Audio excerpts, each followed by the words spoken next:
Hai, Assalamualaikum warahmatullahi wabarakatuh. Perkenalkan, nama saya Della Sabina dari Teknik Industri Universitas Diponegoro. Di sini saya akan mempresentasikan terkait penelitian saya yang berjudul Analisis Kelelahan Kerja pada PT Indotama Raya Megah pada saat WFO dan WFA Divisi Human Resource menggunakan metode Subjective Self-Rating Test dan Ergonomic Self-Assessment. Penelitian ini diambil pada saat saya melakukan kerja praktik selama sebulan di PT Indotama Raya Megah di daerah Jakarta Selatan. Untuk perusahaan ini itu merupakan perusahaan yang berjalan di bidang pertambangan batubara dan penjualan batubara.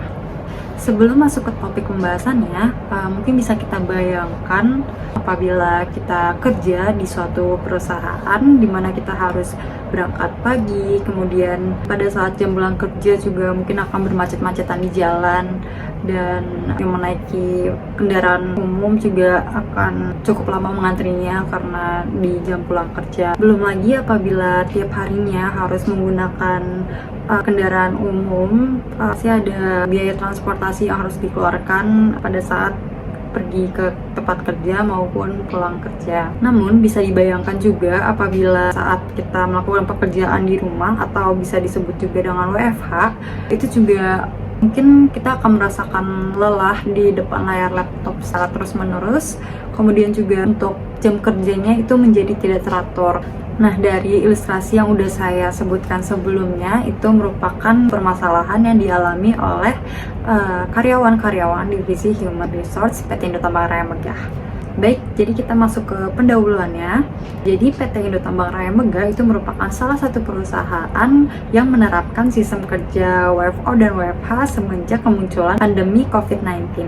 Karena kini kasus COVID-19 itu kian mereda, perusahaan yang awalnya menerapkan sistem kerja WFO dan WFH kemudian ingin mengembalikan metode kerja menjadi semula, yaitu adalah sistem kerja WFO. Dari sini menimbulkan pertentangan pada karyawan-karyawan divisi Human Resource, karena bagi beberapa pekerja itu ada yang merasa jauh lebih melelahkan atau tingkat kelelahan itu lebih tinggi pada saat WFO, ada yang merasa sebaliknya gitu.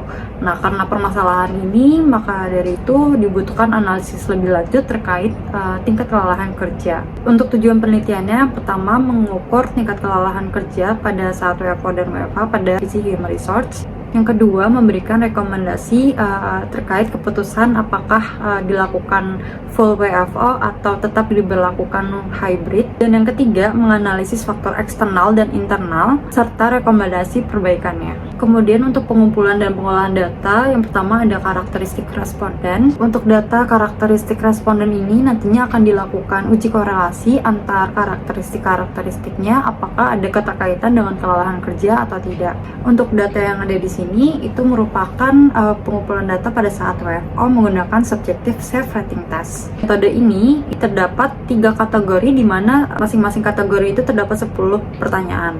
Nah, kalau yang sebelumnya itu pada saat WFO, yang ini adalah pada saat WFH menggunakan metode Subjective Self-Rating Test. Selanjutnya dilakukan uji validitas. Berdasarkan hasil yang sudah dilakukan, dapat dinyatakan bahwa datanya itu valid. Kemudian dilakukan uji reliabilitas pada saat WFO dan WFH. Nah, untuk data yang ada di sini itu merupakan uji reliabilitas pada saat WFO, dan yang ini itu merupakan uji reliabilitas pada saat WFH, dan dapat dinyatakan juga berdasarkan hasilnya bahwa data tersebut layak untuk digunakan. Dari sini bisa disimpulkan bahwa metode kerja WFO itu lebih banyak yang merasa tingkat kelelahan kerja lebih tinggi dibandingkan WFH, sehingga keputusan yang dapat diberikan kepada perusahaan adalah metode hybrid untuk menyeimbangkan pekerjaan. Selanjutnya dilakukan uji korelasi Spearman. Berdasarkan hasil tersebut dapat disimpulkan bahwa usia, gizi, dan masa kerja itu tidak berkorelasi dengan kelelahan kerja. Ini dapat diartikan bahwa meskipun usianya masih muda atau sudah tua, itu tetap sama-sama bisa merasakan kelelahan kerja. Begitupun dengan gizi. Gizinya baik juga bisa merasakan kelelahan kerja. Kalau yang sebelumnya itu merupakan faktor internal terhadap kelelahan kerja, kali ini adalah faktor eksternal terhadap kelelahan kerja.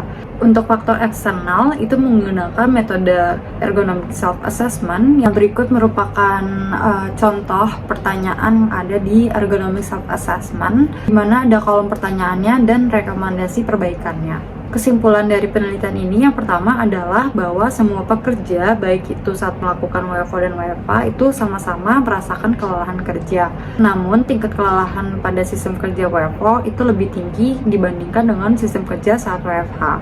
Poin kedua itu adalah metode kerja yang disarankan merupakan metode hybrid karena tingginya tingkat kelelahan WFO sehingga harus diseimbangkan dengan WFH. Dan poin yang ketiga, tidak terdapat hubungan antara faktor internal usia, gizi, dan masa pekerja terhadap kelelahan kerja, namun terdapat faktor eksternal yang bisa diukur dengan ergonomic self-assessment dengan rekomendasi perbaikan yang sebelumnya sudah diberikan.